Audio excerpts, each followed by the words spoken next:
fin ce matin de la 46e session ordinaire du comité de suivi de l'accord pour la paix issu du processus d'Alger. On prépare à cette rencontre aux côtés du président du CSA, toutes les parties signataires de l'accord ainsi que le chef de la MINUSMA. L'ordre du jour portait entre autres sur le point des 16 projets de développement présentés à la 45e session. Compte rendu, Nyanyalou Traori.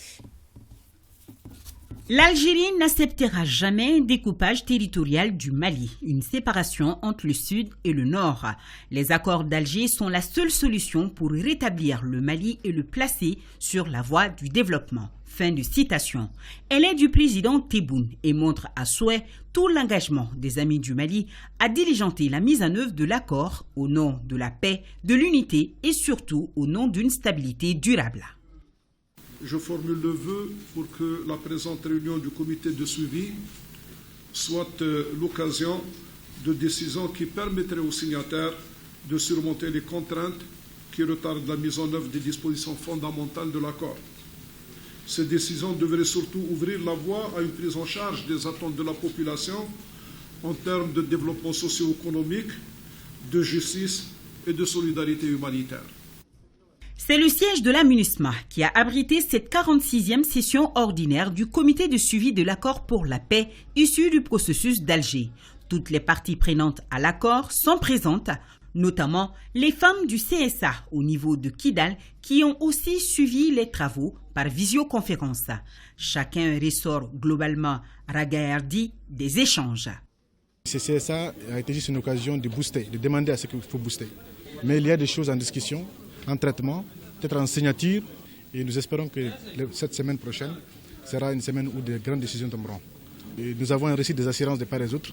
Ce sont aussi les points sur lesquels les parties se sont accordées, notamment rendre opérationnel assez rapidement, avant la prochaine session du CSA, la commission ad hoc qui avait été convenue lors de la réunion du niveau décisionnel pour traiter au cas par cas la situation des cadres au niveau des mouvements, le lien qu'il y a avec la chaîne de commandement. Il y a eu également un accord sur la redynamisation de toutes les structures chargées du suivi de la mise en œuvre de l'accord. Le CSA évidemment qui est déjà redynamisé, mais aussi les sous-comités. Il y a eu également un accord sur la nécessité de lancer très rapidement les 16 projets de développement qui avaient été convenus depuis quelque temps et pour lesquels des conventions de financement ont déjà été signées. La communication du gouvernement s'est faite autour des 4 volets de l'accord. Elle a surtout porté sur les acquis depuis la 45e session et la rencontre décisionnelle tenue il y a quelques semaines. Satisfait également de ce côté quant à l'issue des débats. Toutes les questions liées à la révision constitutionnelle, à la nouvelle constitution, concernant les volets politiques institutionnels, donc sont en cours dans la rédaction de de l'avant-projet de constitution. Par rapport au volet défense et sécurité, depuis la tenue de la RND, réunion au niveau décisionnel, nous avons identifié en matière de DDR tous les sites qui doivent abriter le DDR. Du point de vue volet développement socio-économique, 16 projets avaient été déjà pris en compte pour le financement de 38 milliards et poussières. Et aujourd'hui, on est à la phase du lancement de ces projets. Des instructions ont été... Un peu en retard, non? Même s'il y a un retard, l'essentiel est que ces lancements vont se faire. C'est les techniciens qui doivent déterminer un peu le mode opératoire de lancement.